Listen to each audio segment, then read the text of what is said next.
Hello, brothers and sisters. This is my midweek meditation for the week of November 10th. This is a video meditation that I do on a weekly basis for my churches in Jeffersonville, Hyde Park, and Bakersfield.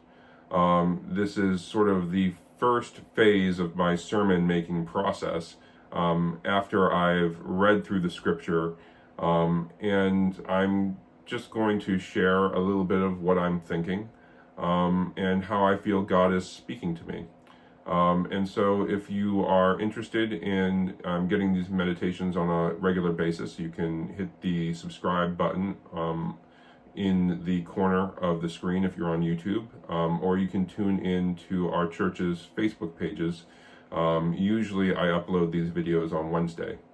And so this week, the scripture readings that we're going to be reading from are the book of Mark. This time we've made it into an entirely new chapter, chapter 13. And we're going to be looking at the book of Samuel. And that's chapter 1.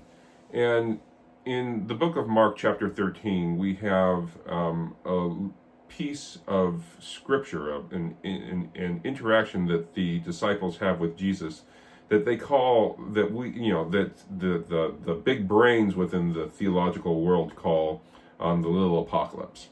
And when I talk about apocalypse, I did a children's sermon once about the zombie apocalypse and how we have to, how you have to stock up and hoard resources in order to survive. This is not what Jesus is talking about. I think that when we talk about apocalypse in this sort of the Walking Dead sort of world, we think of the end of the world or the end of society. Jesus isn't really talking about that. Rather, he's paying attention, or at least trying to encourage us to pay attention to what the future holds. This is not about the end of the world. This is about recognizing the future. And those are two different things. And so while Jesus's recognition of the future does sound pretty end of the world-ish, I think it's important to keep in mind that Jesus is trying to convey a positive message through this passage. And so I'll share that with you. The passage reads like this. As Jesus came out of the temple, one of his disciples said to him, "Look, teacher, what large stones and what large buildings." He's talking about the temple. It was pretty huge. And then Jesus asked him, "Do you see these great buildings? Not one stone will be left here upon another. All will be thrown down." When he was sitting on the mountain of Olives opposite the temple, Peter, James, and John and Andrew asked Jesus privately, "Well, tell us, when will this be, and what will be the signs that all these things will come to be accomplished?" And then Jesus began to say to them, "Beware that no one leads you astray. Many will come in my name and say, 'I am he,' and they will lead many astray. When you hear of wars and rumors of wars, do not be alarmed. This must take place, but the end will still come. For nation will rise against nation, and kingdom will rise against kingdom. There will be earthquakes in various places, and there will be famines. This is but the beginning of the birth pangs." Well, that's the end of the scripture reading, or at least the one that we'll be sharing on Sunday. And while this does sound pretty gloom and doom, I think that especially if we look at what Jesus is trying to do, which is sort of just say, look, there's a lot of time left between where we are now and when this promise of God's realm of love will be made real on earth. There's also, because there's a lot of time, there's a lot that we're going to have to get through between then and now. And I think one of the things that we as people of faith and Christians need to recognize is we're still on this journey to realize that realm of love in our world. But, if we look back on 2021 years between Jesus' ministry and now, we know the Romans destroyed the Second Temple in Jerusalem. We know that the Roman Empire fell. We know that there were earthquakes and famines and plagues and pandemics and endemics. We know that there was hardship between then and now, and numerous nations rising and falling. This is not so much the end of the world, but it is the continuation of human life. And somehow, through all of that, we are still talking about this message of God's love that Jesus brought to people's attention 2021 years ago. I think that there is a power in that. And I think that it is preserving that message of love and encouraging people to follow it. That is what Jesus is trying to make his disciples, it's the enormity of that task that Jesus is trying to raise awareness to in talking to his disciples about this, outside of the temple gates. He's telling them, don't be led astray. The world's going to throw some nasty curveballs your way, but we still need to find a way to communicate that this call to love our neighbors as we love God, that's important. And through the church, through our relationships in life, through our own ministries, we need to find a way in which we can communicate to new generations that this is a journey that we're all taking together. And if we want to see it done, we need to commit ourselves to love. We need to not let ourselves be led astray by the wars, by the famines, by the buildings falling down, because no matter how powerful an empire or a temple may seem, those things don't last forever. But the promise that Jesus gives us about God's love is that love can last forever, as long as we're committed. As long as we're committed. It's possible for that love to go away, but only if we entirely forget about the love of God. And so I wanted to compare that, or at least put that next to the first Samuel chapter 1, because that talks about children. In particular, it talks about Samuel as a baby and the blessing that he was to his mother Hannah. And I think it doesn't really go into it, but Samuel was also a huge blessing to the high priest of Israel at the time, Eli, because Samuel ended up being his successor. And Samuel ended up being the priest who ended up, ushering into the kingdom of Israel, where Saul and David became king. Samuel is seen as one of these towering figures in Israel before it was a kingdom. But it started off with his education under Eli.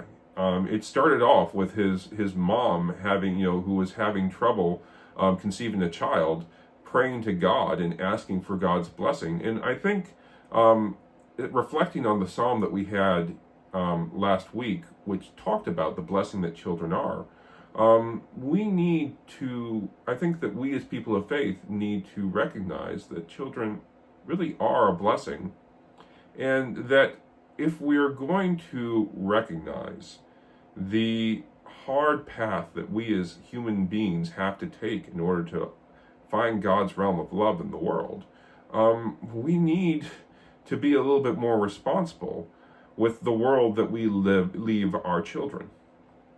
And I think that there are two ways in which we need to be aware of that. Hey, little guy, I apologize for the cat. He's going to make appearances. There are two ways in which we need to be aware of that. One, we're dealing with a climate issue.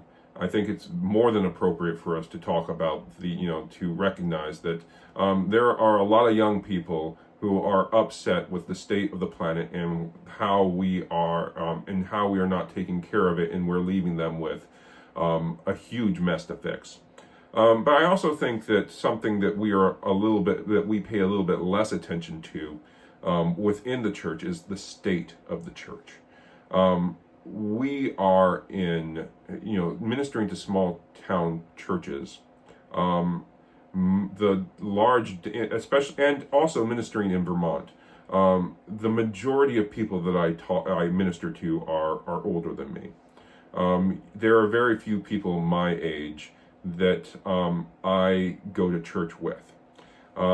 that's not something that brings me a lot of pain. I definitely enjoy hanging out with my congregants, no matter what age they are.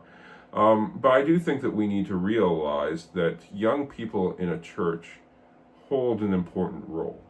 They are in a lot of ways change makers, and they connect the church with what young people are doing in the here and now. And when you don't have a lot of young people in church, that makes it difficult for the church to change, because the truth of the matter is, people that go to church aren't necessarily looking for change. They're looking to worship in a way that makes them feel connected to God. And often that's by repeating the same thing over and over and over again. But in order for the church to survive, in order for the church to move forward along the path that Jesus calls us towards, we have to find new ways in which we're able to do that, new ways of communicating to new generations of Christians. We haven't been doing that very well, and in large part of that is the fault of the church itself. Because I don't think that the church has historically looked at children, young ones, or young people as the blessing that we should have. I don't think that we've realized that in order for our journey with God to continue, we need a new generation of journeyers to take up that call and to follow that commandment to love God and love your neighbor. So I'll wrap this up with a story. At one of my churches, actually at all my churches, but one of my churches in particular, we use the UCC hymnals, the United Church of Christ hymnals. One is the Pilgrim hymnal, and the one is the New Century hymnal. The New Century hymnal says that it's new, but it came out in like the 80s or the 90s. And so it's an old hymnal that could be updated. The Pilgrim hymnal is even older than that. And so for a couple of years now, I've been when I call out a hymn, I will say something sarcastically like, we are reading from the old hymnal, or we're reading from the old hymnal. And I've had parishioners want to whack me in the face with those hymnals for doing that too often.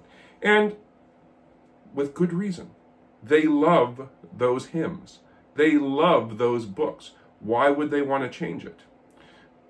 But I do think that one of the things that we do not have in our churches are young people to point out that, well, there's other types of Christian music out there that a lot of people in the world are feeling connected through God with.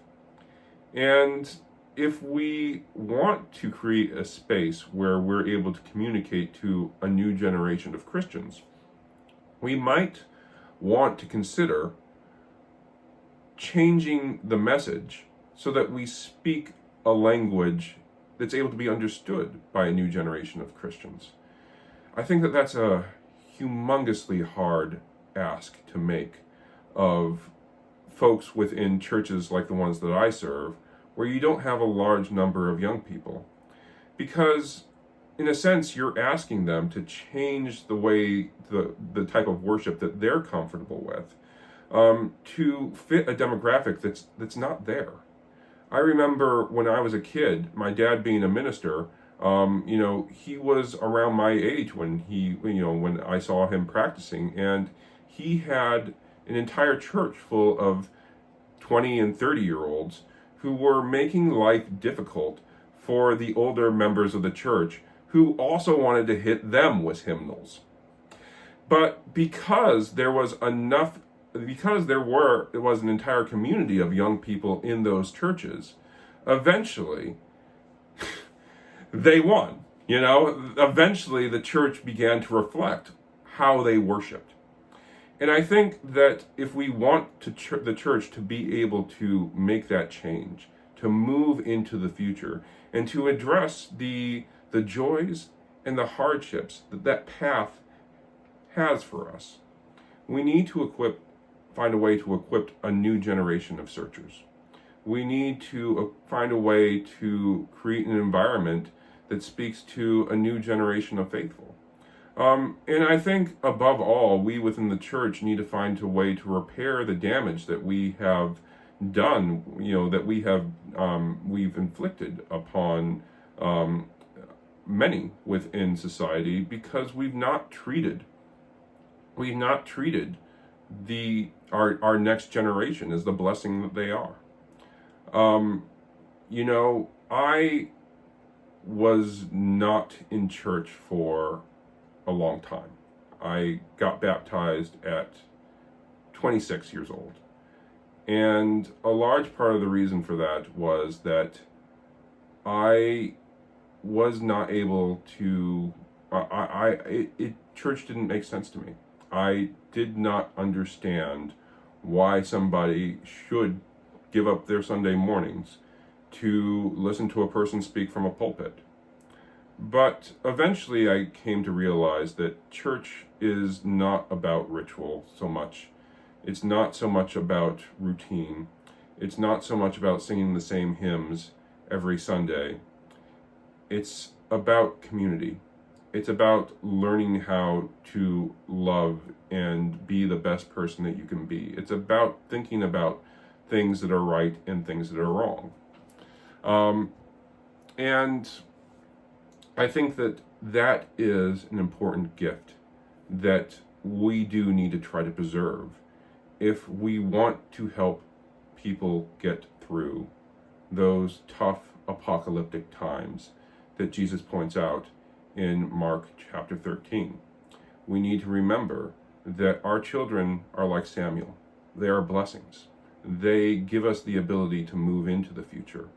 And in order for the message of God's love to endure, it needs to find a way to grow within the hearts of those whom we pass God's love on to.